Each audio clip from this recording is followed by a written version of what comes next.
Hello and welcome to the latest episode of The Talking Tradesman.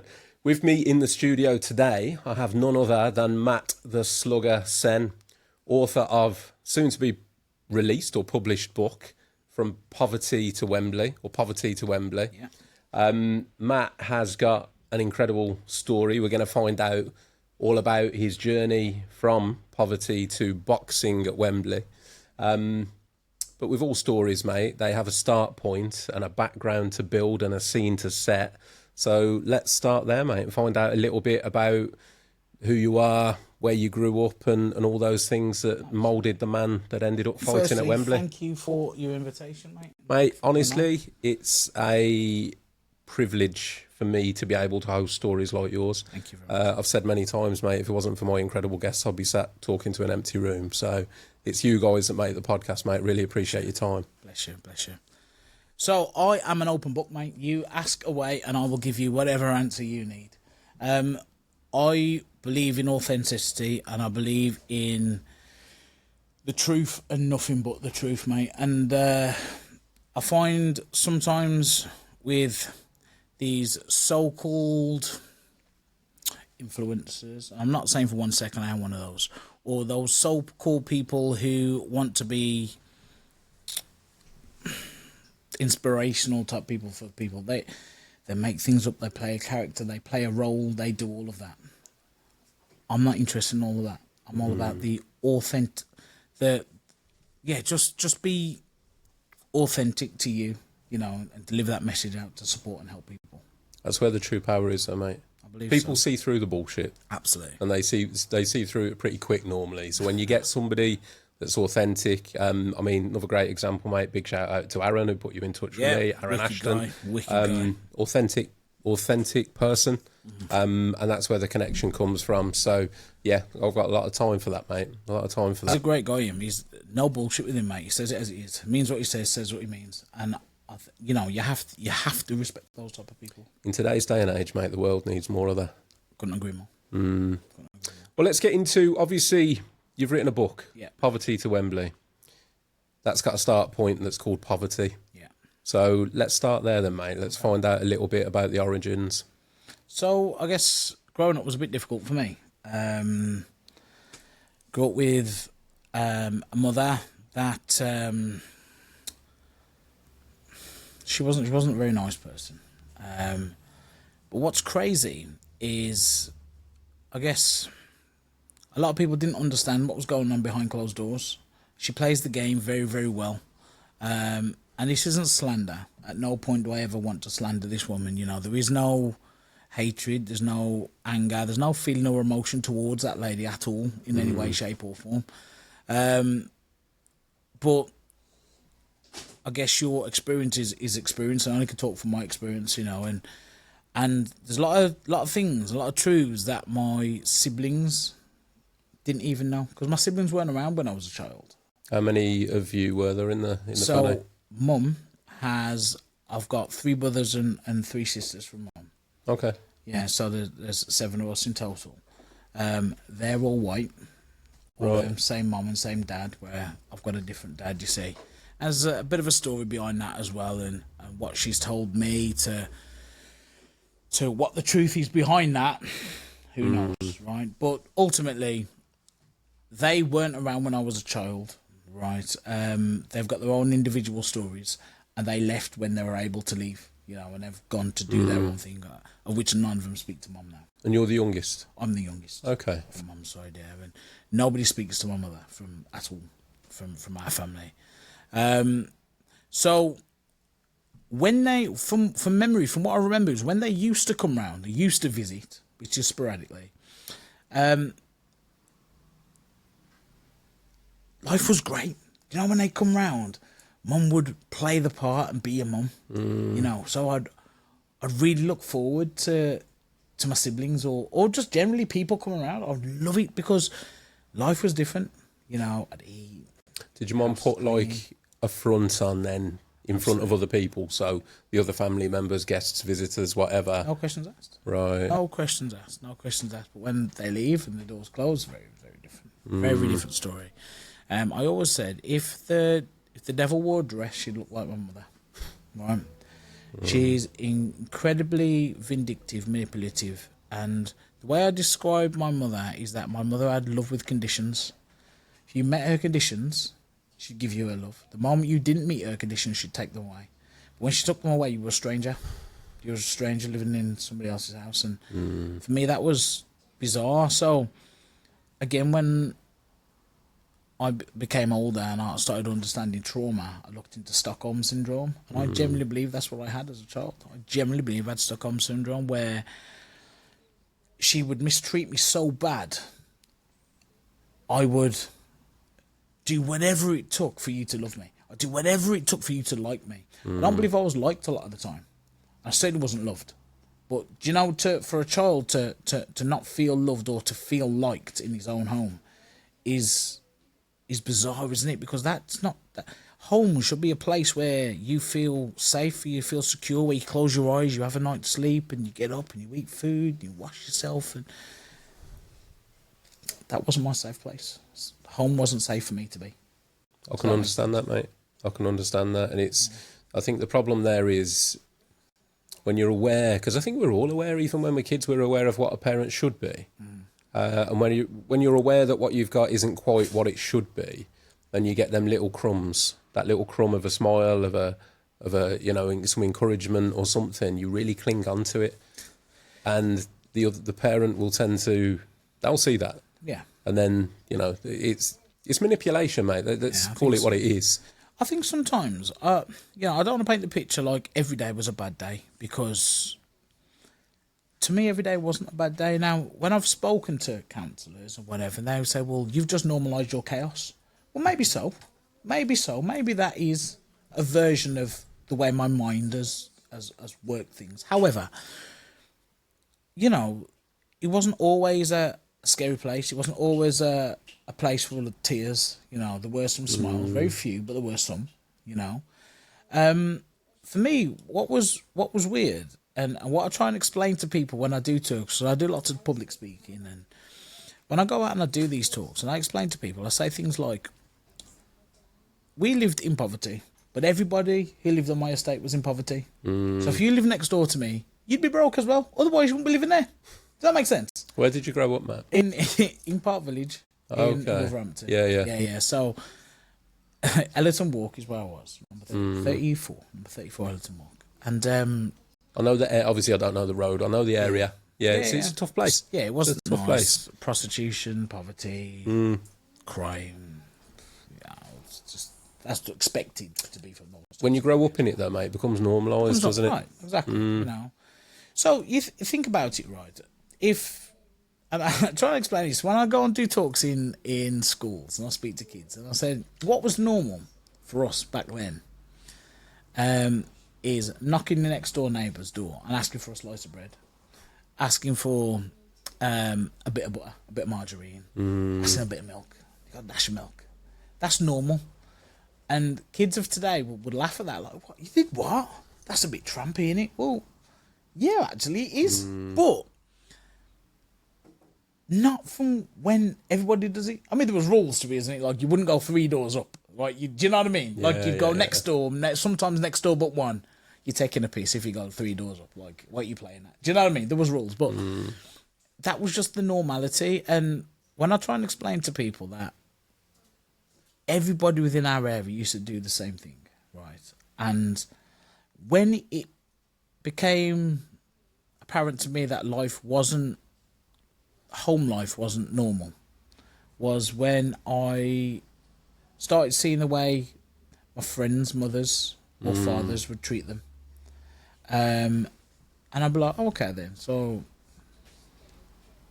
you're not treated like this, or you don't miss meals to this, or you don't, whatever it may be. And I told Hayley a story actually when I sat on Hayley's podcast at Spin Justice, and I said to her, I never forget the first time I heard a bloke tell another bloke that he loved him, and I just laughed. I laughed because I thought it was hilarious. And what I mean by that, right, I stayed at a friend of mine, I stayed at his house, just sleepover. It was on a school night, and we're going to school the next day.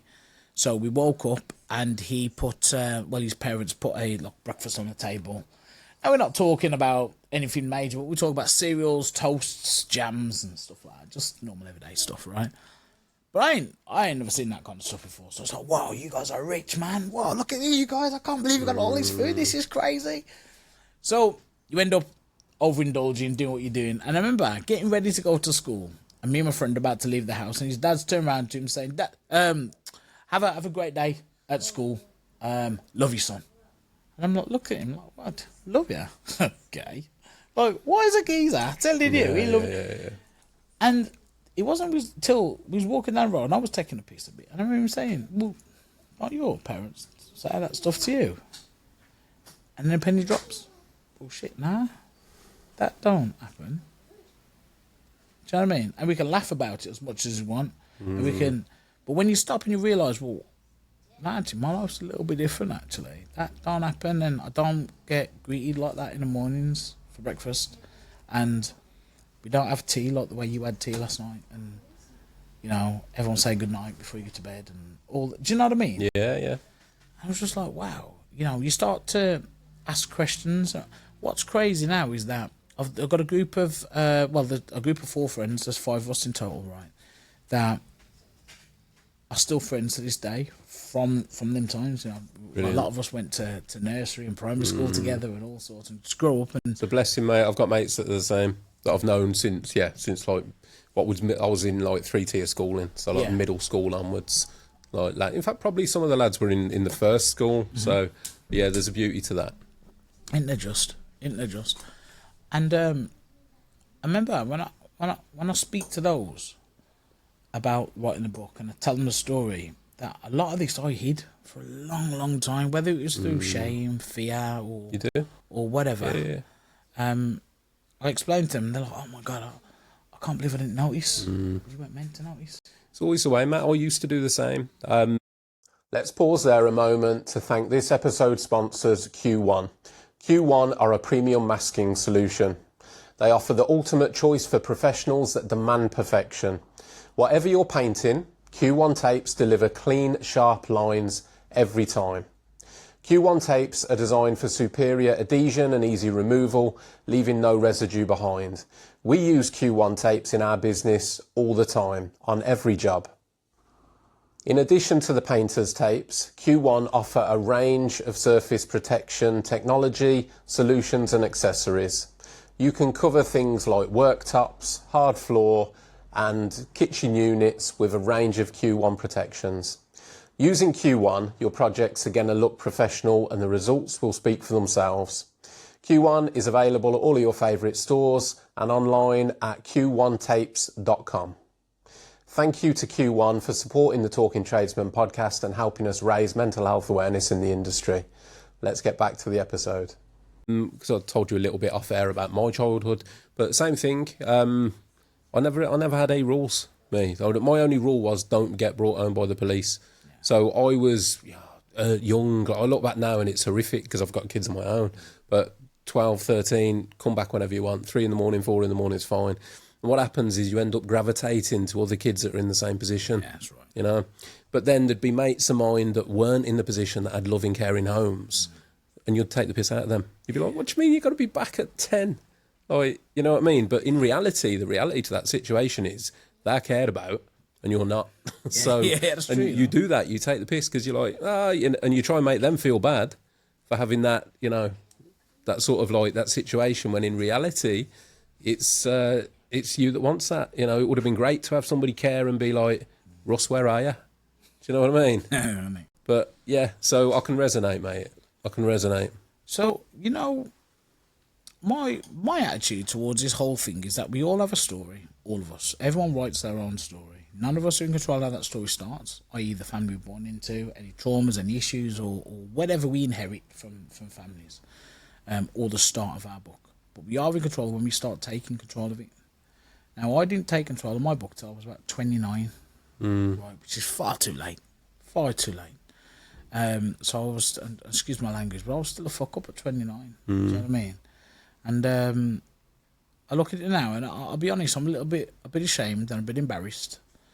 But I was a fuck up, you know. And by what definition? by every definition you can think of, I was a shithead. I now live the life that I don't deserve, but I'm very, very grateful I've got. I'm now in a position where I have a platform and I have a profile I can use, and I'm going to use that profile to support as many people as I possibly can do. But you don't believe you deserve it? No, I don't. No, I don't. It's interesting. It's an interesting statement to make. For what reason? Why don't you believe you deserve it? Because I've done some horrible things. So I haven't always been a good person, do you know. Now, we can sit there and say, well, you had to do that in order to eat, or you had to do this in order to survive. Well, no, it didn't, because there's always options and that. There's always people you can go to for help, and there's always different ways you could do it. But I didn't want to be seen to be a weak person. I didn't want to be seen to be in need. I didn't believe that men asked for help. I didn't want to just be. I didn't want to be the shit of the family, if that makes sense. You know, my family and the ones I knew at the time, the white middle class family. You know, good people. You know, good people, good jobs, all do well. I'm the only black one, but I only fuck up in my family as well, despite other than my mum. Do you know what I mean? I never wanted to be just that black fuck up again. Do you know what I mean? Does that make sense? It does. And yeah, I understand what you're saying. It's I've had to walk that path myself, mate, because there's things that I've done, the person I was, that I'm not proud of today. But I've my own personal thoughts on it. Then, you know, rightly or wrongly, it's not for everyone. I've had to forgive myself. yeah, But the way that I've done that is by sort of analysing my behaviour. I was in survival mode, mate, and you were probably the same. And the way that the analogy that I use now is that the person I was when maybe I was in my mid-20s, even early 30s, I'd got a limited toolbox. So somebody had given me my life toolbox, and all that was in it was a blunt screwdriver and, you know what I mean, a bit of sellotape. I could only deal with the jobs that I had in front of me being life with the tools that I'd been given at that stage, because I hadn't had the example. Nobody had talked to me about feelings or how I was feeling or how I was acting. I'd had no positive examples. I'd had nobody to aspire to at that point. As I've gone on and as I've worked on myself, I've developed my toolbox. Okay. So now I've added in all the other bits and pieces that I need now to deal with situations where previously, if I was under stress or pressure, I'd have gone to the pub, got smashed, had a fight, you know, all those kind of typical behaviours. Now I know that I can communicate. So I can use the tools that I've now developed. And looking backwards now, I look at the person that I once was, almost like a separate person. I know this is how I justify my behaviour to myself, but I look at it as almost like a different person. That version of me did not have all those tools. So can I blame that version of me for acting the way that I once acted? Well, maybe not. Maybe there's a little bit of forgiveness there to be had. See, now I understand that, and I do, and I respect that. I just think I'm very harsh on myself. No one's going to be as harsh on anyone than you are to your own self, right? And I still look at it and I think we can make excuses, and I can blame people. I can sit here and say, my mum did this, and my dad wasn't around, and this is what happened, and my community was just full of drugs and gangs and this and whatever. I could blame everybody, couldn't I? But right is right and wrong is wrong. And I don't blame anyone at all. And I'm in a very different position. I'm very grateful for all the things that have happened. I generally am. I found faith, and that's how I have forgiven myself. Okay. Where I found faith, and I put my time, and I generally believe, and you know, hand on heart, I generally believe that I've had to walk the path I've walked. I've had to suffer the struggles I've suffered in order now to deliver this message to whoever the listener is. 1,000,000%, mate. Yeah. 1,000,000%. We talked about this again off camera before, the credibility, because you now, and we'll get onto this, but you now do a lot of community work and helping people and all those positive things, but your credibility has been built by all that life forming stuff that you went through. Without that, you probably couldn't deliver the things that you now do. Yeah, I agree with that 100%. Going back to it then, mate. So you're in Wolverhampton. You're in this situation in, a loveless household as it was with your mum. Was it just you and your mum in the house? Yeah, so my brother, my older brother, was around for a little while, and then I guess when he was old enough to up and leave, he did, and I don't blame him if I'm completely honest. I didn't understand it as a kid though, because he was my role model. Everything I wanted to be was him. I had no other man in the house, no one to look up to, and I guess when he left, it was almost like my world had ended. Like, what do I do now? Like, who do I go to? Like, I'm not a soppy guy. I'm not one of these guys that need to talk every 10 minutes or any of that stuff. No offense to anybody that does, because I highly recommend that people do talk. But I wasn't one of those guys who needed that. But just having a big brother around did so much for me. So when he was no longer around, I had nothing. I had nobody. Like, as I say, I wasn't liked in my house. Never mind loved. And now my big brother, who did love me, who did like me, is no longer around anymore. Now, I almost feel embarrassed or ashamed to try and contact them to say, I need your help, because I'm showing you I'm a fuck up. I don't want you to think I'm a fuck up. I want to make you proud. I don't see my siblings. I never, as a child, I do now, but as a child, I never saw my siblings. So when you see me, I want you to see me doing well. I want you to hear great things. Look what your little brother's done. I don't want you to hear about me or see me on the news or do anything. So the only role models that were around were the community. Well, in the place I was from. Where you were, yeah. As you said earlier, the people out at them times of nights doing those type of things are not usually good people. And I ended up becoming one of those. It's understandable, mate. It's that product of the environment situation, is it, unfortunately? And when you've got nowhere else to lean, when you're not comfortable at home, you haven't got that safety net there, you try and create that safety elsewhere. Yeah. I mean, one of the things, again, big shout out to Hayley on the Spin Justice podcast.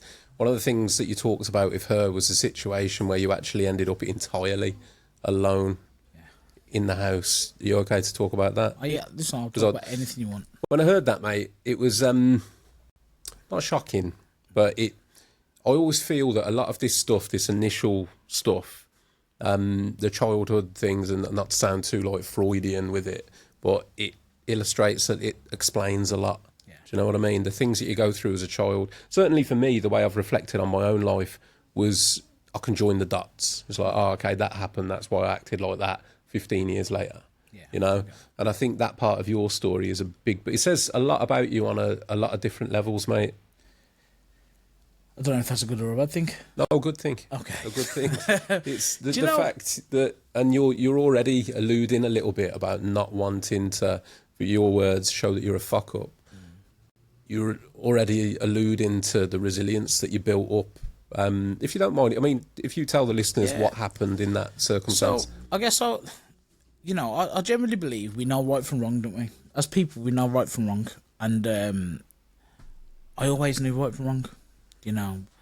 Although I didn't understand right from wrong in my own house, if that makes sense. I didn't understand how people treated me. And it wasn't nice, but I didn't, my mind never connected the dots to say, hang on, this is completely out of order, what are you doing? I never went there because, I guess you taught and you brought up to believe you got to love your parents. Your parents should love you, and they're your kings and queens, and these are, do you know what I mean? Generally, that's what I thought. So when I had nobody, I went to my community, started hanging around in my community, started becoming very similar-minded. However, I was also aware of right from wrong. Do you see what I mean? So I was almost on the cusp of always doing bad things, but never too much. Never crossing the line, if that makes sense. My mum ended up becoming a drug smuggler, smuggling drugs. So as a family, we were very, very poor. We had nothing, and we was always in debt. So one of my memories of being a kid is moving all of the time. So every 6 to 12 months, I think the longest house we lived in was probably Ellis Walk. because every 6, 12 months or whatever, we'd up and move again. So I guess what used to happen is that we would get a house, always a council property, always in some shithole estate somewhere. And then when your debtors find out where you are, they always do, they come knocking your door. Now it's mum's time to up and move. We'd up and move again. So different schools, different friendship groups, different whatever. And it was always very, very difficult. But the reason why I go back to that is solely because when she eventually got caught, she went to prison when I was 15. She was caught in Heathrow, if I remember correctly. And you were with her at the time, I was with her weren't at the you? time, yeah. So had I been 16, I would have been charged as well, which is wild to believe that. A couple of months away from my 16th birthday. Wow. But again, I generally believe that people are loyal to their needs. When the need changes, so does their loyalty. So the need of me being on that holiday, because I've not been on the other holidays with her, where she'd done such stuff. Right. But that holiday, she needed an additional person for an additional suitcase, because if you look online, you see how much the quantity was. You can understand why she needed my suitcase, right? That's the only thing I can think of, and that's not slander. That's just my personal opinion based off my reading from what I've read, because I've still got all the documents back home. So the drugs were put in your case as well? Everybody's case. Right. Everybody's case, including the children, right? Do you see what I mean? Yeah, so like I said, it's there to be read, right? You know, I'll go off my experiences and from what I remember and what I read within the trial document, because I've still got that trial document, believe it or not. Anyway, so mom gets sent to prison at 15 years old. We're in debt. Social service is very different to what it is today, because we're not in the day of the internet yet. There's no emails, nothing like that yet. So if you remember, the files were written files. So unless somebody physically picked up my file, this happened in London, why would Wolverhampton know about this? I'm not their concern. I'm not on their radar. Don't need to know, so I kept my mouth shut. On the day then, Matt, what did they... Because, like, to me, like you say, times are very different, but as a 15-year-old lad, your mum's been arrested and took away. What did they do with you? Just sort of go, like, off you go, son? Nah, I was sort of... I remember sat in like custody for... I don't know if it's called custody. I was sitting in the station for hours. My sister come to collect me. Okay. My eldest sister come to collect me, so I wasn't around. Had you got any idea what had gone on? Because I know by 15, mate, we're quite savvy. Yeah, I was an idiot. I had a basic understanding of what I think had happened. Because... yeah, I had a basic understanding of, I guess, what had happened. And... you know, you just sit there and you're like, nah, my mum would never do that, never do that, never do that, never do that. But deep down, you know, well, actually, it doesn't really make sense. And I'm not a complete idiot. I'm not the brightest guy in the world. But I'm not a complete idiot to understand that actually something don't marry up here. Do you know what I mean? So my sister come to collect me, drop me back home, right? But now I'm in an empty home. This is where mum once was. This is where my brother once was no longer there. So I'm home alone. And then we start getting knocks on the doors. You're right, it's such and such here. No, she's not. But can I ask what you're knocking for? Because it's not the first time you've knocked now. Yeah, well, you owe this much money, blah, blah, blah. Can you pass this letter on? We're a debt collector. We need to collect this much money, blah, blah, blah, blah, blah. So now I'm in panic mode, because now I'm like, well, okay then. So you're going to keep knocking because you want this money, right? So the more you see my face, the more eventually you're going to go back and say to somebody, there's a kid in the house. She's never there, but there is a kid there continuously. Why is he alone? It's only a matter of time before someone comes and takes me away. And I'm petrified to go to care. I don't want to go to care. Right. So I end up making up a lie. And I told this lie so much I ended up believing it myself. I told it in school. I told it everywhere. I never told anybody in school that mum had been sent to prison. Never told anyone until teachers. Is it a long sentence she picked up? 5 years. Okay. Yeah, so 50, yeah. You know what I mean, let's hear again till I was 20. Yeah. You know? So you look at it and you think, well, okay then. So now is the most important time of my year. I wasn't a great kid anyway at school and all that kind of stuff. Again, I said I was a bit of a fuck up. But that's the time where you want to start trying to get your shit together. you know, to do your GCSEs and, you know, create future life. Yeah, man, I was just like, I was lost. And I created this lie. And the lie was that mum was at work. She worked long hours. She's at work trying to pay these debts. Pay these debts off. And I told this lie so much I believed it myself. So I'd wake up and I'd find comfort knowing that she's not there. Run downstairs. Mum's not here. Oh, she's at work. You know what I mean? There's obvious questions there, mate, which is, as a 15-year-old, technically you're not old enough to work yourself. How... I mean, I was going to say, how are you keeping the lights on, but how are you keeping food in the cupboards? Still to eat. Still to eat. Still to eat. So I ended up going to my community and I was greeted with handshakes and fist bumps and cuddles. Maybe not cuddles, hugs. Right. And they used words like brother, you're family now, you're one of us now, all that kind of stuff. Suckered me in. Felt loved. First time in a long time. Alright, I need your help. I've got these people who are going to take me to care, man. If I don't pay this money off, they're going to take me to care. Alright, brother, I got you.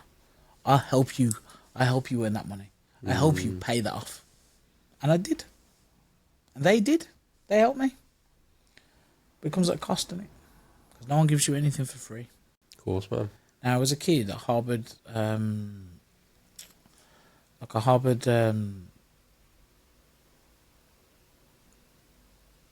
some real secrets. I believe children, certainly under the age of sort of 16, are in 3 areas in their life. They have 3 areas. I generally believe this. Those 3 areas will be home life, in the community, and at school. My whole life was chaotic. Now it's just been turned upside down with mum being sent away. And home life could crumble very, very quickly if I get sent to care. I'm not in control of any of this. School life is non-existent now because I've got bigger fish to fry. If I don't know where I'm going to sleep or if I'm going to come home back to a house or debt collectors kick the door off or whatever, I don't know what my house is going to be like when I get back, right? So school has to take a back seat. Now I'm in the community now. It's only those 3 areas, but I'm about to ruin things in my community. Because I even to this day, I struggle to count. So I'm number dyslexic, I really, really struggle to count. But I was petrified to tell anybody that. Because what if you start asking questions? If home life is already a mess, and I'm about to make my community a mess, so I'm going to struggle in this community that I'm living in. But then things go wrong at school where people start getting bullied because people are taking a piss that I can't count, I'm an idiot or whatever it is. My world crumbles. I've got nothing. I've got no safe space. So I didn't tell nobody at school that I couldn't count. So I just stopped going. Forget it. I've got bigger fish to fry. I ain't going to school no more. I'm going to focus on this. I get into my community and they say, I will help you pay this off, but I need you to do this. And it's always drugs related. It's always move this for me, do this for me. And it sounds simple. It sounds dead easy. This here, this package is worth X. Yeah. You need to divvy that up and sell that and bring me back X. Sweet, no problem. We talk to a man who can't count. So, don't know what to divvy it up. But also, I've never really had any experience with money. We never had money. I saw pound coins. We never saw notes. I know no. Let's pause there quickly to thank our headline sponsors, Zinza. And in particular, take a moment to talk about their incredible product, Zinza Bin Aqua. Zinza Bin Aqua is a water-based primer, sealer, stain killer and odour blocker all in one.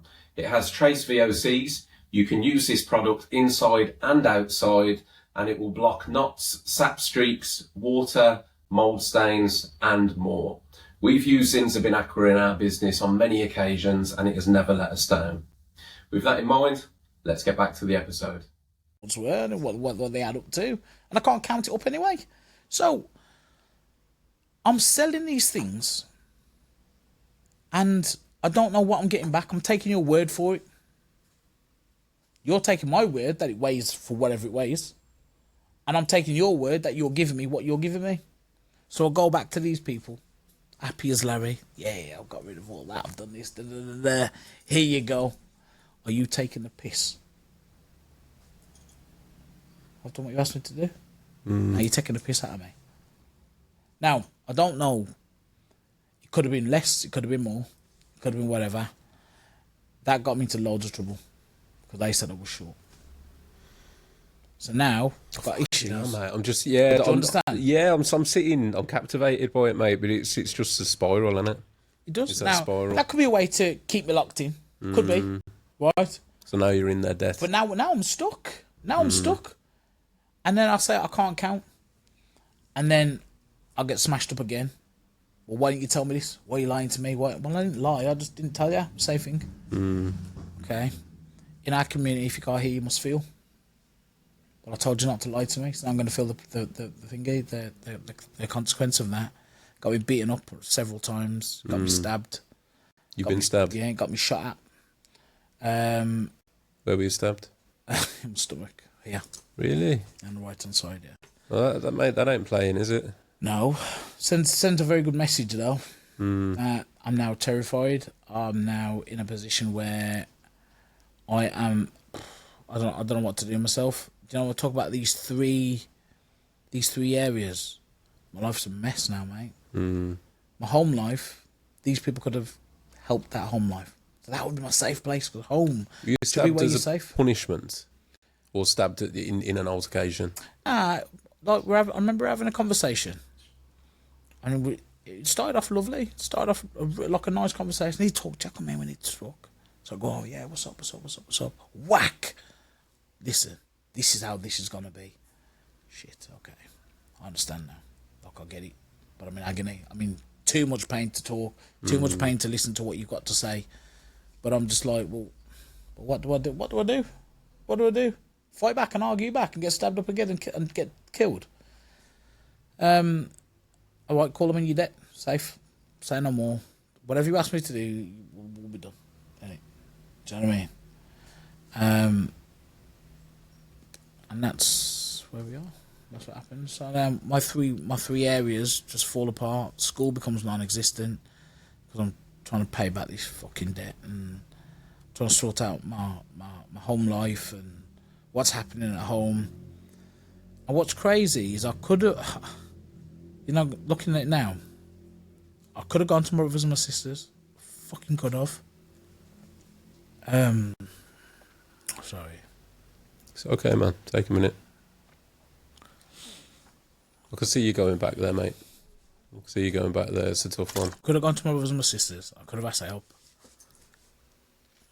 But didn't want to be like, fuck up. You know? So you create a character. And I created this character, this version of myself, this alter ego, who was this horrible, nasty individual. Fuck everyone, fuck the world. You don't love me, I don't love you. And I became very bitter, became twisted. I've done lots of violent things that I'm not proud of. Hence why I say I live a life that I don't deserve because of the things I've done. And some of the things that I did wasn't all because of... I say I used to steal to eat, and I used to do things so I could raise money to eat or whatever it may be, rob people, do whatever. And I get that. But, and I guess people can justify that in their head, do you know what I mean? In terms of, okay, well that makes sense. If you're not eating, like I'll get... But I went through a stage where I was hating so bad. I hated to see people happy. Like, how do you smile? How are you happy? And I'm feeling like this inside. I'm feeling so shit and horrible, unwanted and needed, and my life is chaos in every area of my life. Yeah, I look at you and you're dead happy, and so I do stuff to make you unhappy or to hurt you so you didn't feel that way. That's awful. That's so ungodly. That is horrible. That makes sense. It does, mate, but it's a very common phenomenon. I mean, there's the saying, hurt people, there's truth behind that, because a lot of it, mate, I was the same thing when I was hurting. I would, my thing, mate, was to put myself in situations.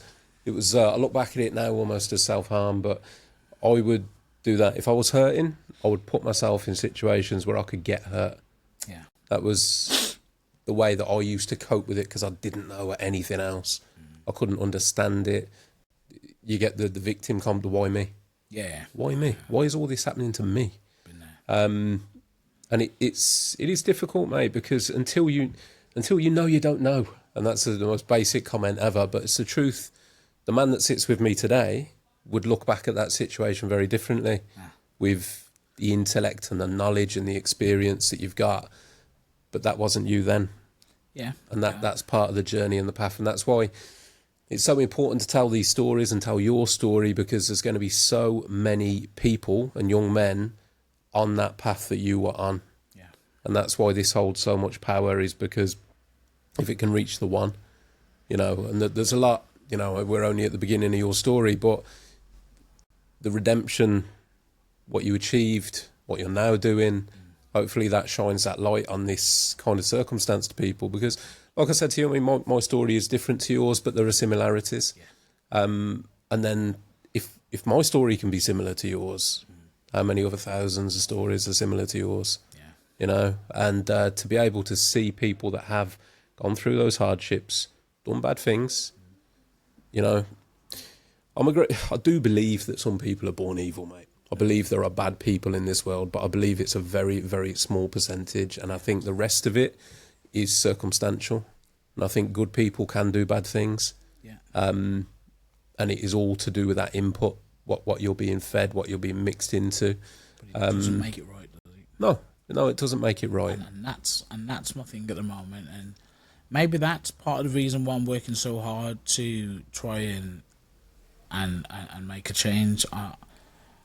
I don't know, but like I said, I'm grateful. I'm in the position I'm in, and I'm just desperately trying to help as many people as I possibly can do. Just to say that actually, you know what, we do write our own book, everybody, and no one's in control of how that book starts. But you are in control when you pick the pen up. Thankfully, I was able to do that in time. So imagine if this podcast can go out to somebody and they start picking up their pen today, here and now. Imagine. Just it don't matter your age. That's exactly what I do, mate. Exactly why this podcast is here. Is to just raise awareness, to have men like you, strong men, that can talk openly about their experiences, their life, and where how hard it was, you know, and how you put that mask on, you wore that mask, but underneath it, the struggles. And that there's, like I said, mate, there's so much power in that. There really is. I mean, to pull you back to where we were, Matt, there must have come a point, obviously, as a 15-year-old lad, and you're surviving, you're doing what you had to do to survive, maybe more, maybe less. What was the turning point like? Because you must have been a point where you reached adulthood, I guess. Like, how did you get through that period? Just for me, enough was enough. You know, when I saw people I used to look up to or idolise, you know, I'd look and think, what have you actually got? Drive a nice car, yeah. You still live in a council house like me. You got nice clothes. You got jewellery on, because it was all that bling and all that kind of stuff. But when I'm looking outside and I'm seeing some of my other friends that live in other communities, they own their properties. They own their cars. They're not renting their cars. Their mum and dads are still together, right? They treat women differently. They have got jobs where they hold down like jobs, and they go out on days out together. They do holidays. I want to be one of those normal fucking people, and I'm not. And you walk around, and I'll tell you what, right? In Wolverhampton, there's a place called Beatty's, right? It was the most expensive shop that we've got in Wolverhampton, right? But the cheapest car park. So when I started driving, I used to park my car at Beatty's. I used to call it the Walk of Shame, because I can't afford anything at Beatty's. Nothing. We have to walk through it, through Beatty's. to get to wherever you're going to go. So whether it was to the job centre or wherever you was going to go, right? So I called it the Walk of Shame. And the last, before you get to the doors, was always a perfume area. Excuse me, sir, let me just spray some perfume on you. Because the idea is they want you to buy it. So no one used to stop me. Because you know, just by looking at me, by my appearance, that I cannot afford anything in the shop. You know it already. So why are you going to stop there? Why are you going to stop? Why are you going to take pictures of me? Why are you going to do anything? You're not going to do it. You're not going to stop me for anything. No surveys. You don't spray me. You don't give me nothing. I used to call it the Walk of Shame. I used to have to do that when I used to go and sign on at the job centre or whatever it was. And I've just thought, fuck this, man. There's got to be more to life than this. There's got to be. So, you know, I don't want to live this life. I don't want to die. 'Cause that's what's going to happen. You stay in those circles for too long. Two paths, mate, innit? You get locked up or you get in prison. Yeah. I don't fancy being somebody's girlfriend in prison, if I'm completely honest. And I wasn't a fighter back then. So, nah. So I tried to make a change, and again, that come with its own difficulties as well, because no qualifications, no job, didn't go to college, got no degree, still can't count. So they're trying to get me to do bullshit jobs that are paying bullshit wages. Now, when I'm still trying to play the game, I'm still trying to pretend like everything's alright, and then my ship is still sailing and we're still doing great things, still pretend, I'm still playing that game. Nobody knows what's happening. Nobody knows about mum. Nobody knows I'm living alone. Nobody knows what is happening. Still playing a game. How I'm pulling the wool over people's eyes, I don't know, but I'm still doing it. And then mates are like, hey, we're going to go on holiday. Or we're going out here. Or we're doing this. Or you meet a girl. Let's go on a date. I can't afford to date. What the fuck's that? I can't afford to go anywhere. I can't afford to do nothing. I'm barely paying my rent. I'm barely paying my bills. Right? I'm barely doing anything. The fuck do I have time to do anything? So, again, as you get older, you add more circles to those things. So not only have you got community, you've no longer got school, but you replace school with a job. But then you've got a work-life balance. And in that work-life balance comes the gym, or boxing, or spending time with your friends. I can't afford to do any of that. So, we're adding to these circles, but everything is still grey and murky and still a bit fucked up. I'm trying to step away from the community a little bit, but then you get people saying to you, you've changed you. You ain't the same. Yeah? They start falling out with you. So you start having to watch your back where you're going, in your own estate or your own town. And it's kind of like, well, yeah, I'm just trying to step away to better me. But they don't understand because they don't want you to. That's a threat, isn't it? That's the thing. That's exactly what it is. Yeah. So when I guess we'll get to this later, but when I speak to young people and they talk about how did you get away, well, it's fucking hard. I want to tell them it's dead easy. Step away, don't do nothing, but it ain't. But you've got to have the bollocks to do it, because I promise you, once you do, life becomes better. But for that moment in time, I can't say it's immediately better, because it's not. No, it's worse. Yeah, 100%. Mate, and with anything, growth is painful. Yeah. It always comes with pain, because you step out, particularly socially, you step out of one circle, and before you've found your next circle, there's a void, there's nothing, and there's potentially resentment from where you've been, and there's nothing in front of you. So it's not easy. It is difficult. The rewards are there, you know this, like further down the line, but it's not an easy path to walk. Nah, easy fuck. You're right. But worth it if you get it right. 100%. So the people I used to see earning money in other communities were these business types, the suit wearers, right? People in my community wear suits when you go to court. Outside of that, We ain't got no suit. suits. Yeah, one suit for funerals and court cases. Do you know what I'm saying? It's the same one. It's the same one, man. But you see, when I'm seeing people, I'm like, yeah, these guys got their own businesses. So guess what time I'll set my own business up. Right?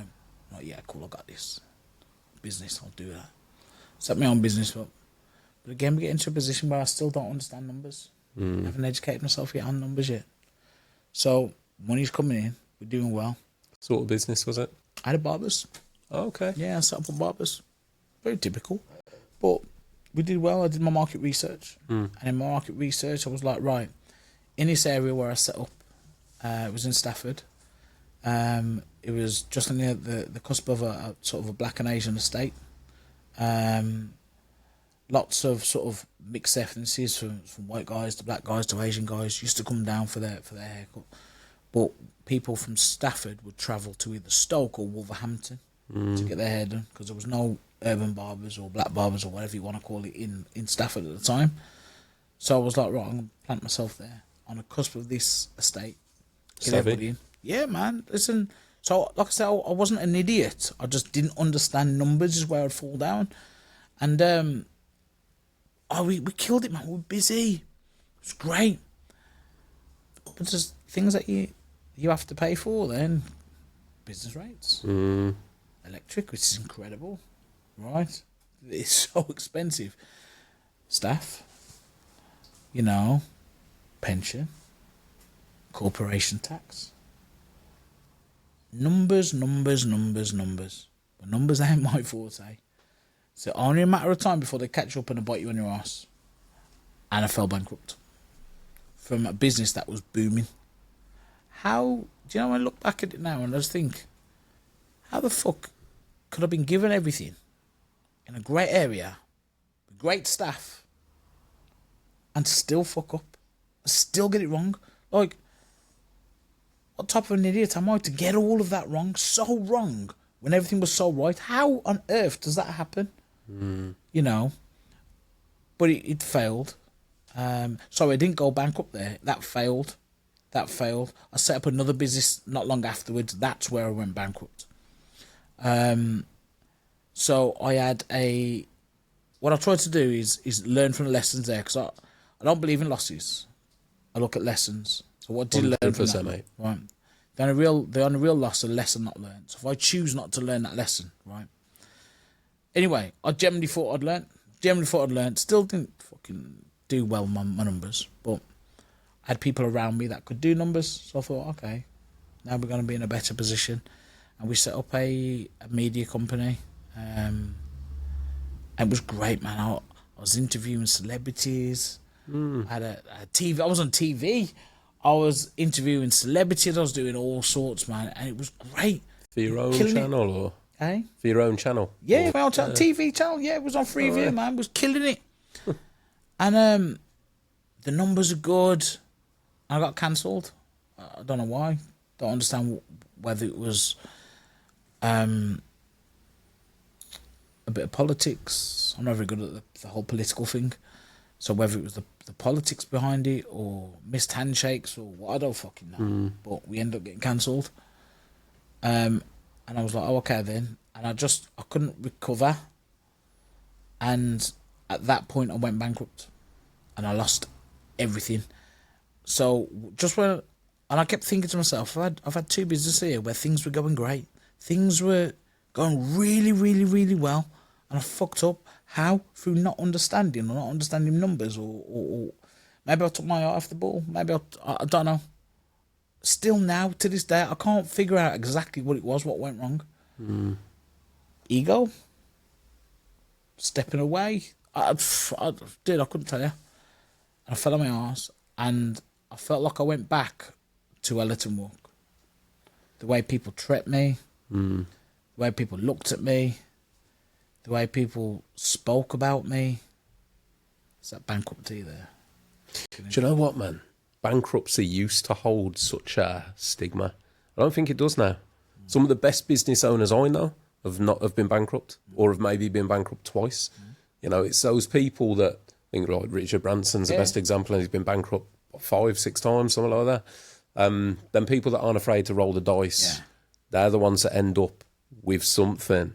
But there was a time, I don't know what generation you are, I was born 84, and I remember there was a massive stigma before about bankruptcy, and it was that like something personal about it. Yeah, I mean, I you're know a bum, you're shit. You can't manage your own life, so how can you manage anything for me? That attitude. I've had people say that to me in interviews. Imagine this, right? Bankruptcy means that you can't. You've got nothing. You've got no money and got a pot to piss in, right? I remember specifically, and no disrespect to Tesco because I still go there now, so don't kick me out next time you see me. But I remember going to Tesco, being bankrupt, right, and I'd had very little money. And the woman offered me a Tesco club card. She had to run it through. And it turned me down. for a club card. For a fucking club card. Okay, no. But the way the woman done it, there was people behind me. She'd done it. She was like, is there any reason why this was? Like, have you been bankrupt or anything like that? And openly in front of everyone, I was just like, fucking hell, up here. I was already felt shit about myself. And now you just made me feel shit in front of all these people behind me. I thought, you nasty bastard. Yeah. And it just made me feel like absolute shite. I remember going to filling in job applications, ask you if you've got any IVAs or any bankruptcy. You tick that, straight to the bottom of the you never get a phone call to say, oh yeah, let's talk, let's get an interview. And I just thought, I remember having a conversation with somebody when I applied for a job and saying to them like, yo, any reason why I'm not getting a call back? It was like, been a bankrupt. Well, yeah, but I'm not applying for a finance job. I don't understand if I was working in finance and,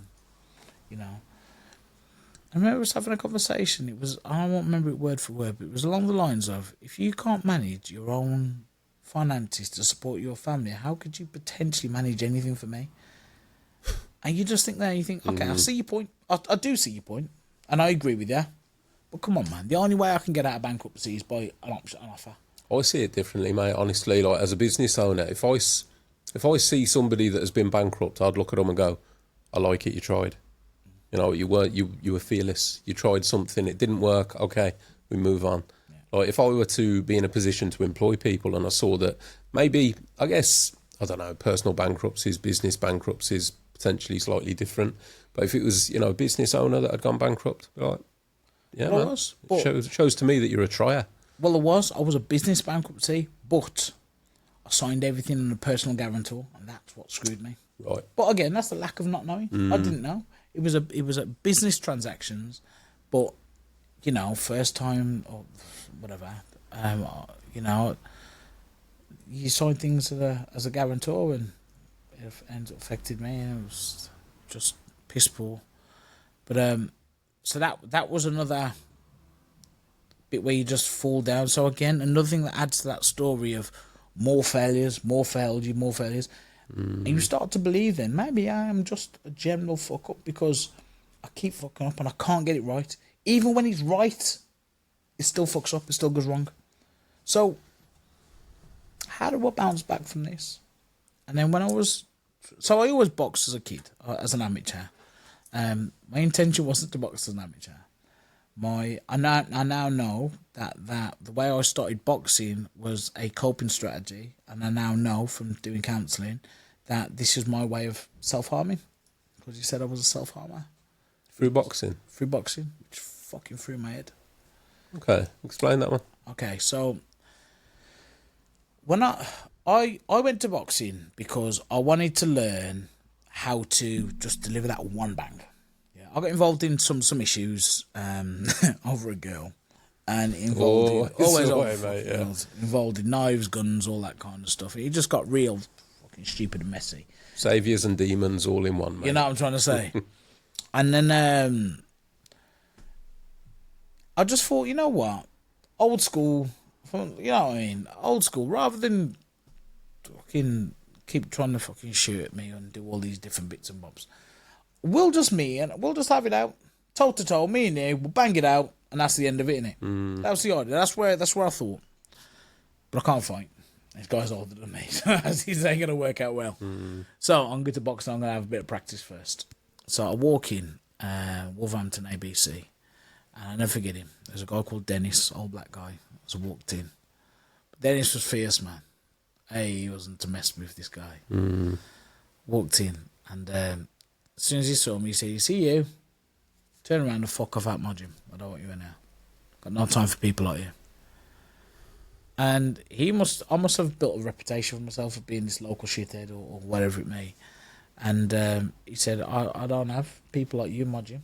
This is for people who want to work hard, who want to train, who want to box. Not for little dickheads and fuck off.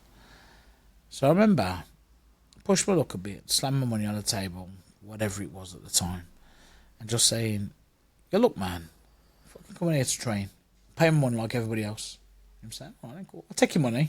No worries. I'm not gonna push it too far with Dennis because one, he's a boxer. Secondly, you're gonna whoop my ass in front of everyone. And I don't want that. Well, or get one of your boxers to do, and I don't want that problem either because I can't fight at this time.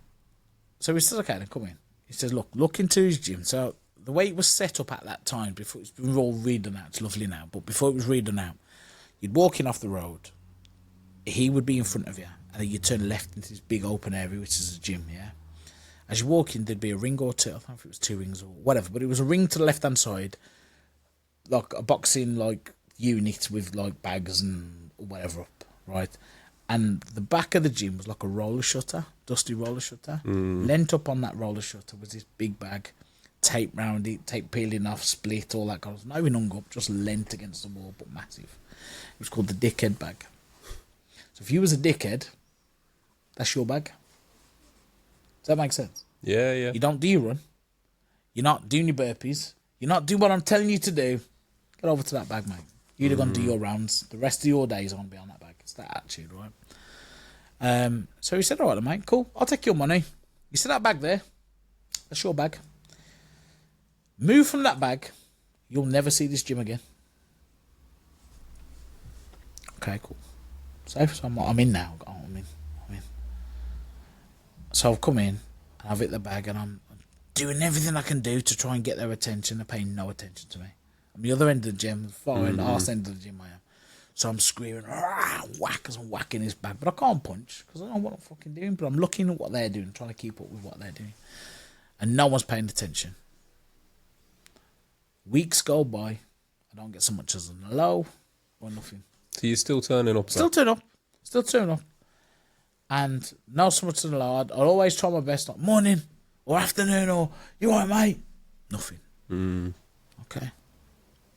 Crack on with the dickhead bag. And then one day he said to me, "Hey, yo, do you want to spar?" Sparring? Never heard of sparring before. So you've gone from no training to sparring? Yeah. Yo, do you want to spar? I don't know what sparring is. Yeah, you're a tough guy and you can fight. It's my time to shine now. Yeah, I can fight. I want to be accepted. Yeah, I can fight. Yeah, all right, wicked, man. Get in here with this kid. All right, then. So what I assume now is that this kid's come down for sparring. His opponent hasn't turned up. And he just thought, you know what? Let's put in some cannon fodder so he gets some rounds in. Put me in there, I got smashed around the place. I had no head guard, no gum shield, no fuck all. But you got to remember, health and safety were the thing, was it, back then? Was it? Yeah. What was the weight match? Was it equal or I got a clue. Bigger than you, smaller than you? He looked bigger than me. Yeah. Yeah. I get in there and I get smashed around. Right. I get dropped fucking more times than you can ever imagine. I don't know what I was doing. And I just remember walking out of the ring thinking, fucking my head is pounding. Like, what on earth is going on? First time anybody spars, honestly, you just feel useless. Even if you know what you're doing, you feel useless because you just get smashed the first time you spar. So you can imagine what it's like the first time I sparred when I didn't even know what I was doing. Didn't know how to defend myself, didn't know how to throw, didn't know how to do anything. But before I left the gym, I heard him look at whether the person he was talking to, whether it was a parent or whoever, and say, "We all see him again." I thought, you ain't going to do me like that. You throw me in there as kind of fodder to teach me a lesson, to hopefully make me think I'm not cut for this, I'm not built for this. So you won't see me again. You aren't going to do me like that. So I come back a couple of days later. And when he saw me, he smiled. And he said, "Oi, I don't know if you're stupid or you got something to prove. But we'll find out. We'll see." We're back to dickhead bag. Okay, we don't do what I'm doing. Again, a couple of weeks go by. And he calls me again. "Hey, want to spar again?" I said, "You know what? I get what you're doing. See it. But I still want to be accepted. So yeah, I will. But at least tell me how to defend myself. Because you're gonna get me in there to get smashed up. Cool, safe. I'm involved. But at least tell me how to defend myself. He said, okay. Show me some basics. I got in there and I got smashed again. Not half as bad, but still smashed nevertheless. But I felt so good about myself that, like, I know I got smashed, but it wasn't half as bad. And I felt like I'd accomplished something. Do you get what I mean? Yeah, yeah. Like, I walked away. There was no comments. And it was just looks like something fucking wrong with that kid. I walked away. I come back a couple of days later again. Carried on. And then he was like, hey, why don't you train with these? Forget that bag now. Just come and train with these. I'm like, okay. And that kind of got me accepted then by these people. And I started following what people were doing at the gym and copying what they were doing, learning some things and learning some basics. It was just crazy how it went. But in terms of my amateur, like, boxing, was because we always moved house.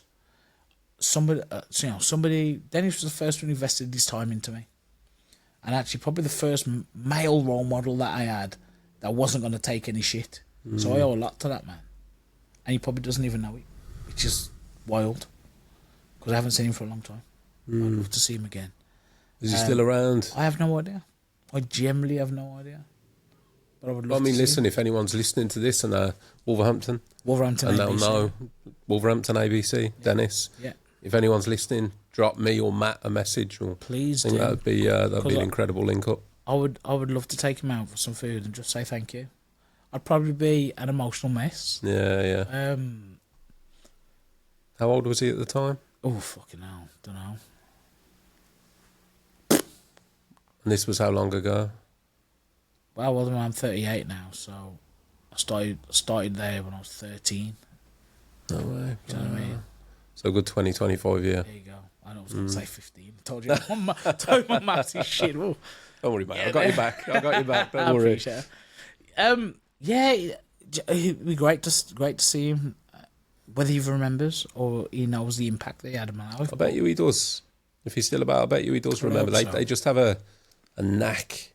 I used to think the same. Like, I used to play rugby at school, and I remember seeing my old PE teacher. It was, you know, you got them one teachers you just connect with. Yeah. Yeah, it was a Welsh rugby teacher, funnily enough, and he always, because I went to a rough school, and he always got our respect because, to be fair, he used to beat us up as kids, basically. But he would, like, if you pissed him off, he'd proper tackle you. Yeah. You know what I mean?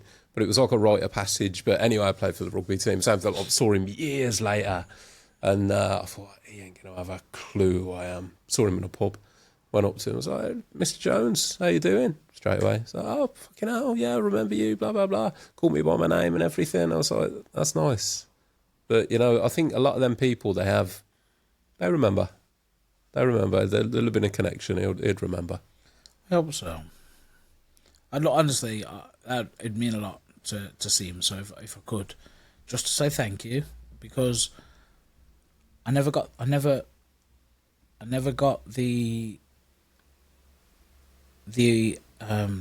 opportunity to say thank you or even buy, because we would move so much. Okay. So I guess I was just another one of those kids that he thought, oh, so I put all this time in, because they don't get paid. I mean, No, he's gone. And Yeah. I was just fucked off. Put all that time into him and I was just fucked off. And it happened time and time again. I joined another boxing club. Give it loads. Yeah, I've been doing this, whatever it is. You know, 1 or 2 fights and I fuck off again. Same again. And it was just like, to the point where people were just like, well, what's the point in even investing my time into him? What is the point?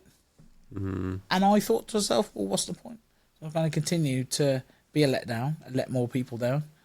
You know, now, you know, I've told you what my childhood was like and one of my fears of being that letdown and letting people down. But that's what I'm doing in my boxing career now. So we fast forward years later. I stopped boxing. Fast forward years later, and I have an option to turn pro. So, how did that come about? So you obviously picked it back up again. yeah. So well, my little bro, now if he got the opportunity to become a pro, to turn pro, and so he, yeah, man, he got the option to turn pro, and I was so proud of him. Like, yes, man. Do you know what I mean? But at the time, he was living in Redditch, actually. There was he was training in the gym in Birmingham with a guy called Pete Christie, Carlos Christie, and there was no heavyweight sparring. Struggled to get heavyweight sparring. So, and Pete just saying, "Yo, hey, your brother, a big lad like you. Yeah, he used to box as well. Yeah, is he any good? Don't know. Like, so I say, you know what? I'll get back into shape. I'll lose weight. I'll get back into shape and I'll do rounds with you." So we did. That was the purpose of me boxing, not to become a champ, not to box, not to do anything. But you know what? I'm going to be there for you as nobody was there for me. Do you know what I mean? My brother, I've got to look after you. So I'm going to do my best. So I do that with him. And yeah, man. And then I start having conversations with people saying, "Yo, why don't you turn over?" But yeah, it's not as easy as just turn over. I can just make the decision to turn over like that. We go spar and we do these different bits and bobs, and then before you know it, I'm getting phone calls from managers. I'm getting phone calls from different people to say, like, let's have a conversation. A guy called Greg Steen called me. So Greg Steen, in the small hall world, big promoter at the time, London, like putting lots of boys. Got some big names at the time, you know, and he's put lots of boys at York Hall and various different prestigious venues and whatnot. He calls me up. He's like, "Matt, I need to have a conversation with you. I need you to come down to London to come and see me." These times I'm bankrupt though.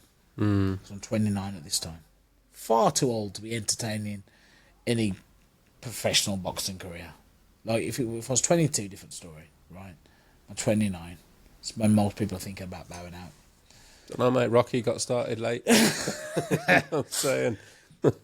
And I said to your brother, "Listen, I'll be honest with you. I ain't got the money to get over to come and see you in London. I can't afford it.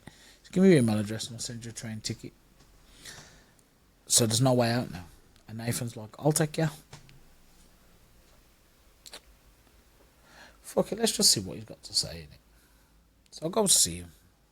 And all the way there, I'm thinking how pointless this is going to be. Alright, but whatever. I go there, I go and see him. And he puts his contract on the table. And I was just like, what? All you got to do is sign that. You sign that contract. Everything changes.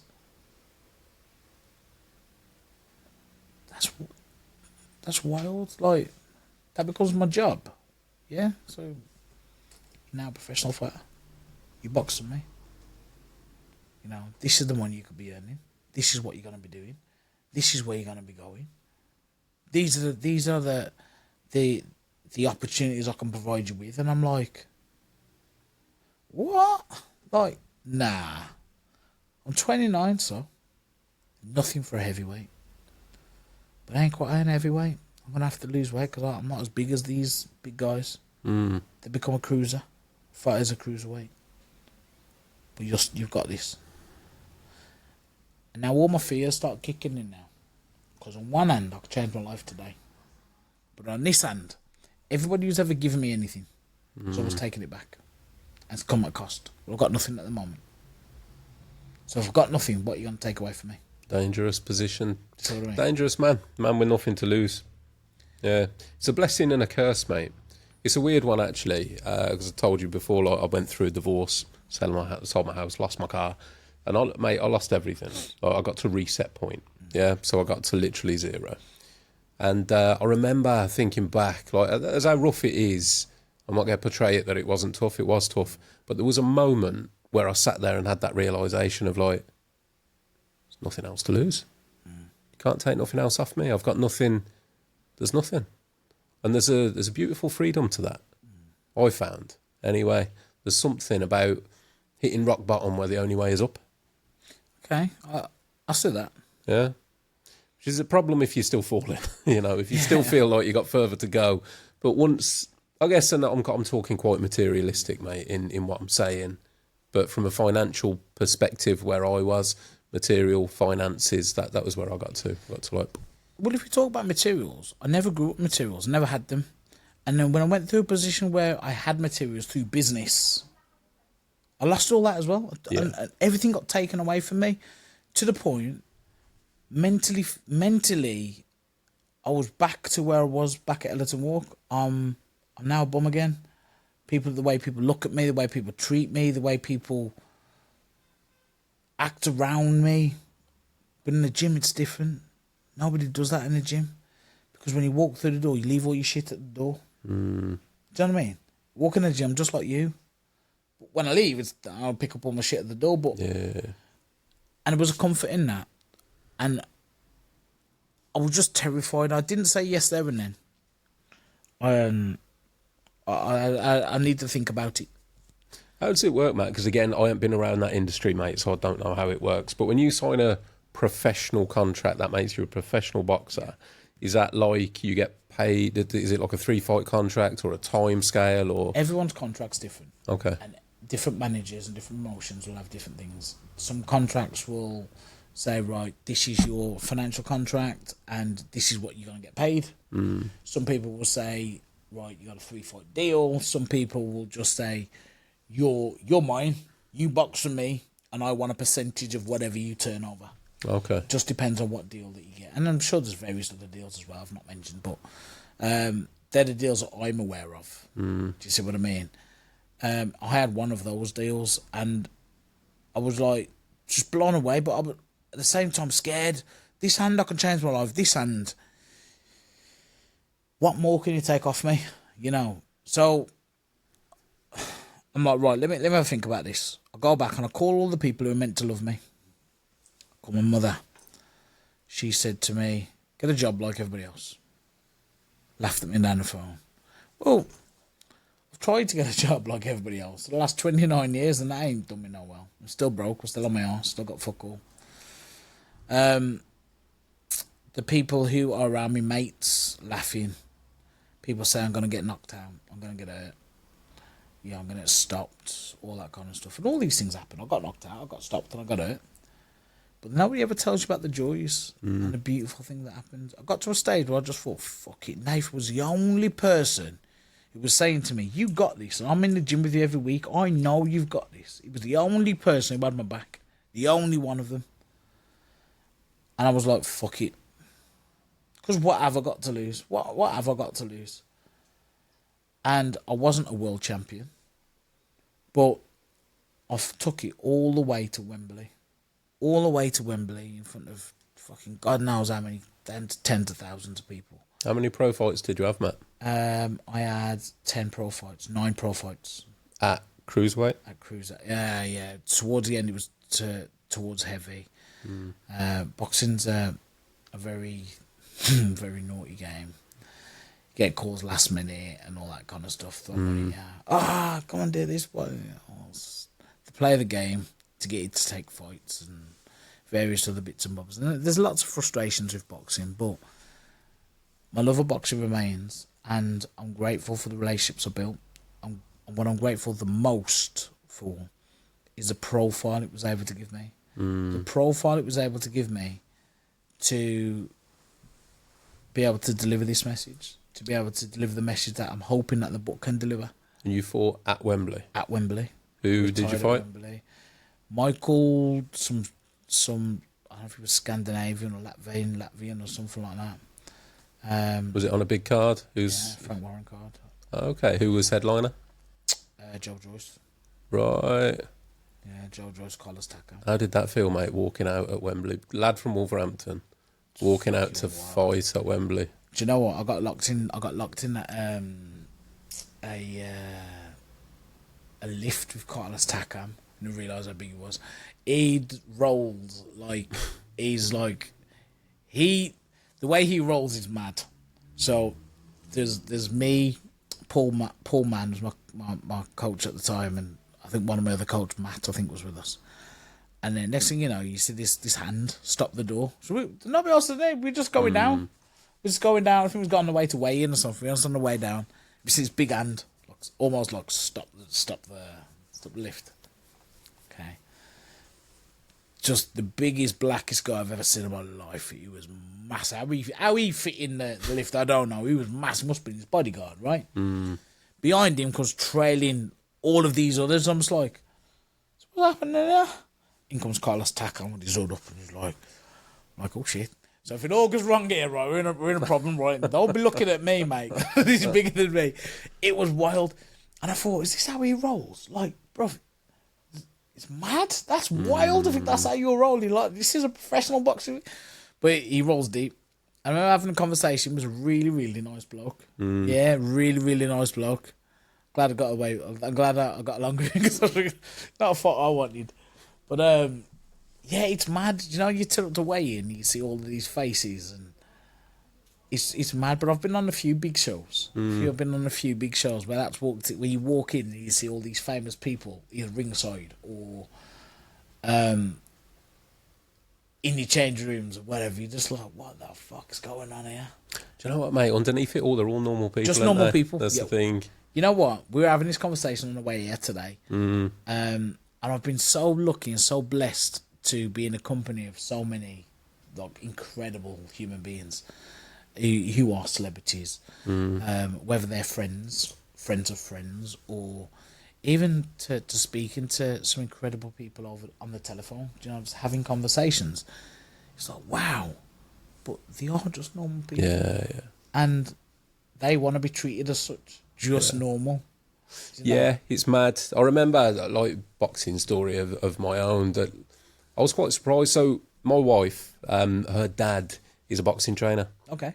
But he lives and works in Vegas. So he's a trainer at Mayweather's.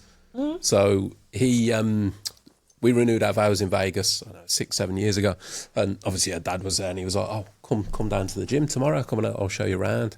And like my wife's dad, he's in his 70s, mate, but he can move, you know what I mean? We got down there and, oh, mate, I'd got smashed the day before, so I was hungover to hell.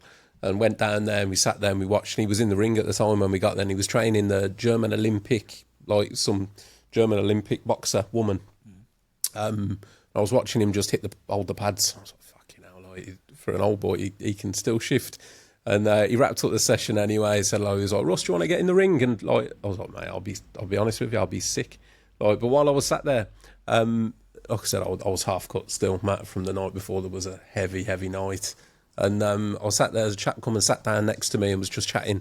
He's like, oh, you here for Tony? I was like, yeah, it's his daughter, new son-in-law, like, and he was like, oh, right, yeah, just got chatting away. I didn't really clock. All I clocked was his watch. I was like, nice watch, mate. He's like, yeah, thanks, yeah, Floyd got us all these, blah, blah, blah. Had this conversation with him, off he went, father-in-law come over, he was like, you know who that was? I was like, no, he was like, that's Roger Mayweather. I was like, Yeah. I had no idea, man. No idea. But lovely bloke. Like, dead humble, you know. Yeah. Just sat chatting to me. Yeah, lovely geezer. So, and, but like, I mean, they've got all them stories, mate. I mean, some of the people that walk in that gym. It was mad, actually, because the week after we left, Tyson Fury was there and he was fighting in Vegas and he went to the gym and had a walk around with the whole family and all that kind of thing. So, That's the thing, missed it by a week. You know, fighters are probably the most genuine people in boxing. Because they're just there to fight. Yeah. There's no other ulterior motive. I'm not taking a percentage off you. You got to realise that your managers take a percentage off you. Your trainers take a percentage of you. The board take a percentage of you. And everybody wants something from you. Even down to the fans, they are happy to share your wins. Very few are happy to share your losses. I learned that the hard way. I went from people loving me to hate me very, very quickly. Well, so it felt. You know. And that's no disrespect to anyone who follows me or I don't believe I've got fans, but people who follow me and people like that. I'm so grateful for their investing their time, whether they've spent time watching me, they brought tickets to shows or anything like that. But it's funny that when you win, everyone wants to share a piece of that success. If they know you, they will call your phone. right? Or they will send you messages all over social media and it doesn't stop. You struggle to get back into your change rooms. But you see, when you lose, fuck all. Nothing at all. There's memes, though. People want to post memes. And you just think, wow. So ain't it funny? The longest any boxing fight could go on is 36 minutes, 12 rounds. Right. 36 minutes. So 36 minutes ago, you was in love with me, or in love with that boxer, whoever it was. 36 minutes later, you're posting memes and taking a piss. Ain't that really fucking bad? You know, we talk about mental health. Yeah, it is. How the fuck do you go from loving somebody to hating them or disliking them or taking a piss that quickly? Matt, the professional sports world is rife with it, though. Yeah. I mean, as it happens, Tyson Fury was one of the biggest examples. But win or lose, sometimes winning is equal. There's a known psychological sort of like phenomenon, condition, whatever. A lot of Olympic athletes suffer it, and it's like winner's depression, basically, because they train their whole life to achieve this thing. And once they hit that, so what now? Yeah, what now? Yeah. Well, I've done it. What am I now? What's my purpose now? And it's a great driving factor to have that purpose, but you've got to set it as a goal, not a destination. Yeah, facts. You know? Facts. Because once you get to your destination, where the fuck is there to go now? Happiness should be on your destination that you set. Amen to that, mate. Yeah, 100%. Because people ask all the time, everything goes on financial value. It's the way the world's set up. People rate people. People ask you what you do for a living. Why? Not that you care about my job. Because you want to know how much respect you want to give me. So if I met somebody and they said, hey, what do you do for a living? I say, I'm a professional boxer. You're going to give me respect because I'm now demanding it from you. Because you think, shit, if I don't give you respect, you're going to punch me in the face. Right? You're right. Or, I'm a bin man. No disrespect to any bin man. You all right, mate? What do you do for a living? I'm a bin man. Oh, okay then. Yeah. Conversation's a little bit different, isn't it? Do you know what I mean? Why? Job's a job. Absolutely. But that's the world that we live in, and we're in this world where people think that finances is the limit of success. For me, what makes me a rich man, it's got nothing to do with what's in my bank. It's got nothing to do with assets. It's when I walk through the door, my little alarm charm goes off, beep, beep, beep, as I walk through my door, and my girls come running over to me, Daddy! That's what makes me happy. When I see my wife smile on her face, that's what makes me happy. That's what makes me a rich man. Fuck all to do with anything else. Do you know what though, Matt? There's not enough people saying that, because from school age, we're conditioned to believe that happiness is found in a big house and a nice car and nice holidays, and we're conditioned to believe that happiness is our bank account. So there's not enough people that actually do that and say, do you know what? Actually, that's all bullshit. But the only way we change that narrative is by doing this. Yes, absolutely, mate. Is having real people with real stories come on and be open, right, and say this is the key to life. Do you know what, man? We've talked about it. The one massive thing, purpose. Yeah, but in order to find your purpose, you have to know your values. 100%. And again, I think in society now, from education, we're told our values. You're sat at school and whoever, and you're told what your values are. These are your values, Matt. Take them away. Here they go. You pursue them, you achieve them, and then you realise that actually they're not your values. They're the values you were told. The values that you were told, if you achieve this, you'll be happy. And then we get to that point, we achieve it, and we go, but I'm still not happy. Now what? I must be broke. There's something wrong with me. And that's what causes, man, honestly, I believe, so much pain, so much depression, so much mental health anguish, particularly like the midlife crisis, particularly the men's midlife crisis, well-known thing. To me, what that is, that's men hitting that age where a lot of those values are achieved. So you've worked, you've done the job, you've got the house, you've got the car, you've done whatever those values you were told would make you happy. And then you hit it and you go, I'm still not happy. So what do? You have and I hate it, it's not this, but what's referred to as the crisis. So then you buy the sports car, you buy this, you get the younger wife, you do all these things because actually you've hit all them things, you're not happy, so I'm going to take my own path now and try and find it. And I believe it's so important, mate, to know your values and use those to define your purpose. That's what will create change. I agree with that. This is the purpose this is the reason why I've written a book. Poverty to Wembley is not a boxing story. It's not a boxing story because, respectfully, all boxers have got a story. All boxers have got a book, right? I wasn't world champion or anything like that. I wasn't good enough to be, right, quite frankly. But the reason I've written a book is because I generally believe that, as I've said it before, we all write a story. None of us are in control of how it starts, but we are in control of when we pick up that pen. And what I want this story to do is to reach the reader, for that reader then to turn around and say, well, if you can, so can I. Today, right now, I'm going to pick up my pen, start rewriting my story for a better future. And that's what I want to try and do. I'll go into detail about my childhood because I want to add some real life understanding into, actually, when I say it doesn't matter how bad your book starts, I'll let you know how my book started. This is what happened when I was a kid. This is how bad it was. These were my middle chapters because I allowed them to be my middle chapters because I didn't take control of my book. These are my middle chapters. My middle chapters had bankruptcy, faced various different issues, faced relationship traumas, problems, whatever it may be. But here, I took a risk. But it was a calculated risk where I picked up my own pen and I started rewriting the chapters. And actually, from this point, when I decided to take ownership of my own story, my future has become this. And for that, I'm forever grateful. So if that story can reach the reader, as many readers as possible, and I can't do that alone, and that's why I ask for help. I ask the help of the audience, I ask the help from you, I ask the help from everybody to like, to share, to promote this message, because I believe in a phrase called each one teach one.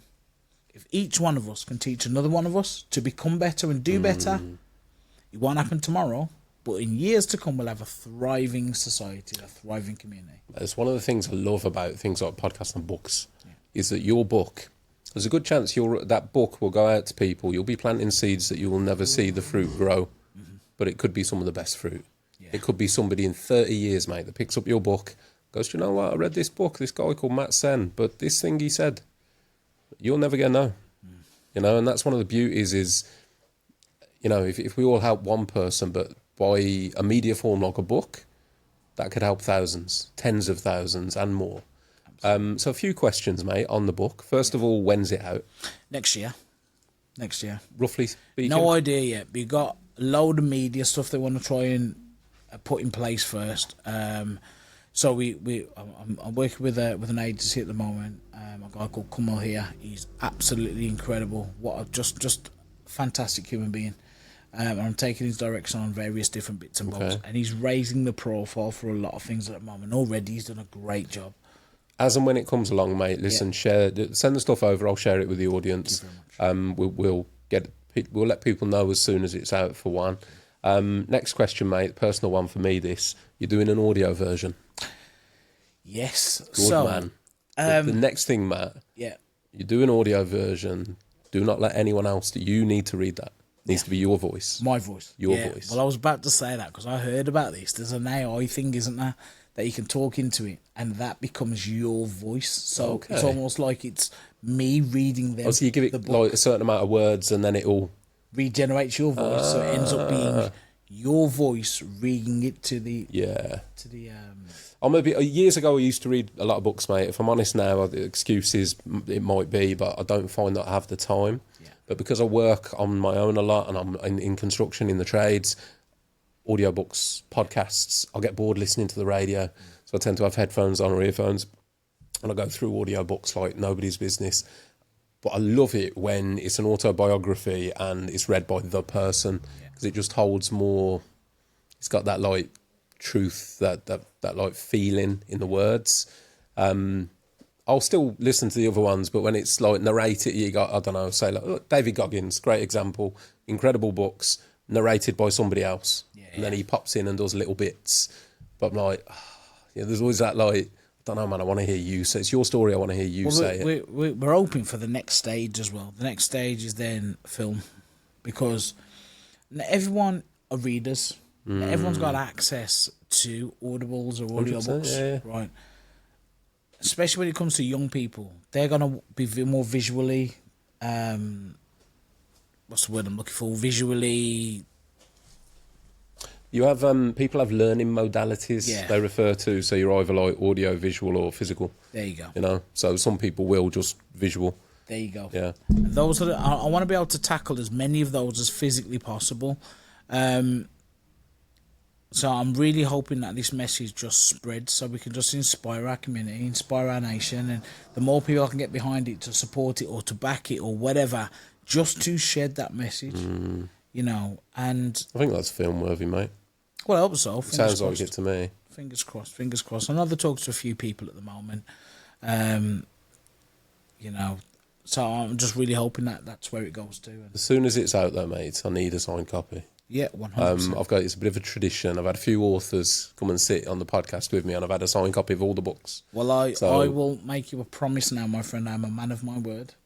I promise you I'll gift you one as soon as I get I it. don't need to be gifted. I'm happy to pay, my mate. No, but I will do. But I It's that shelf over there. There's a few books on it. I've said it now. Be I've said it now, and I can't take it on back. record, mate. It's on camera. Yeah, It's so I legally can't take binding. you back. Legally binding. But yeah, mate, I'd love to add it and keep a copy here in the studio because I think it's an important part of the journey of the podcast to honour some of the incredible stories that I've got, and I'd love to be able to add your book to that.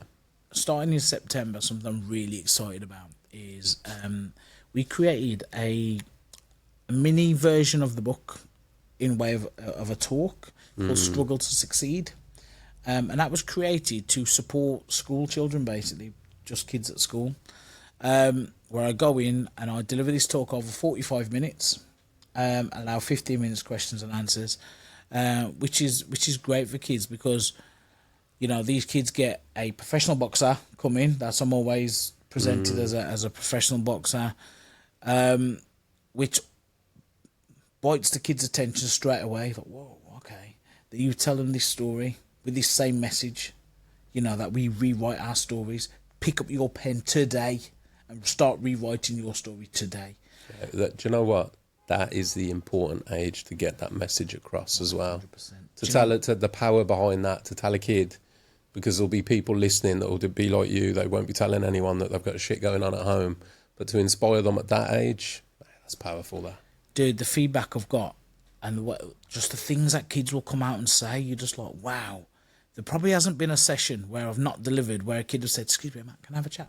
I'm like, "Yeah, what's up?"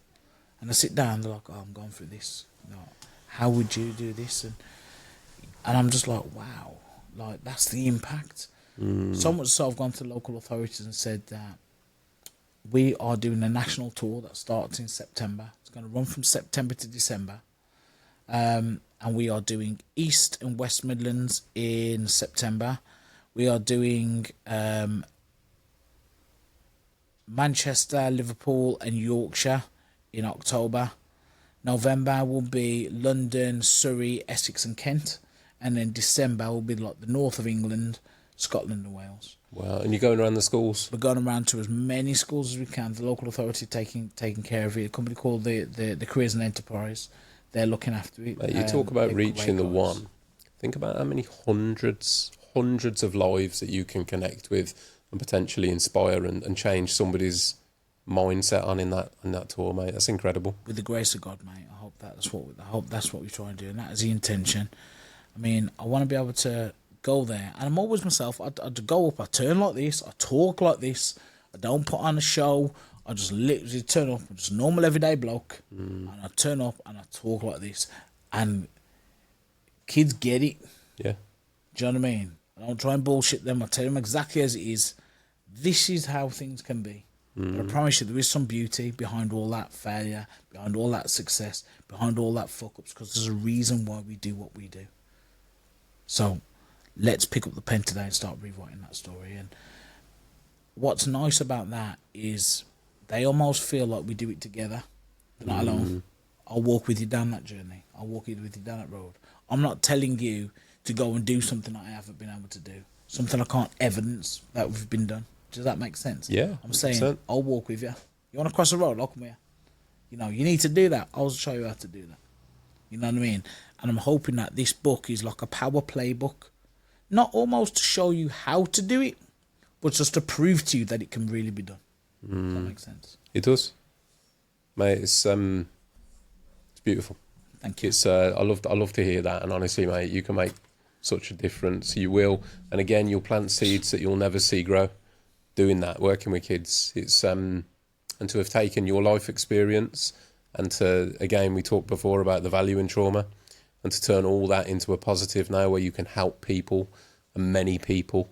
It's a mission that you're on, mate, and you got, like, for what I can do, for what it's worth, I'll support you all the way. Whether that's promoting your book, whatever, like, mate, just ask, just reach out. I don't always see everything, so tag me, like, message me, whatever, mate. It's not a problem. I'll do whatever I can. I'm a big believer, mate, that a rising tide raises all boats, and when I see people that are on the same journey of trying to help in whatever way, shape, or form, that is. Mate, I think if we all come together with everything that we're doing, I'm doing this, you're doing what you're doing, we can come together and elevate each other.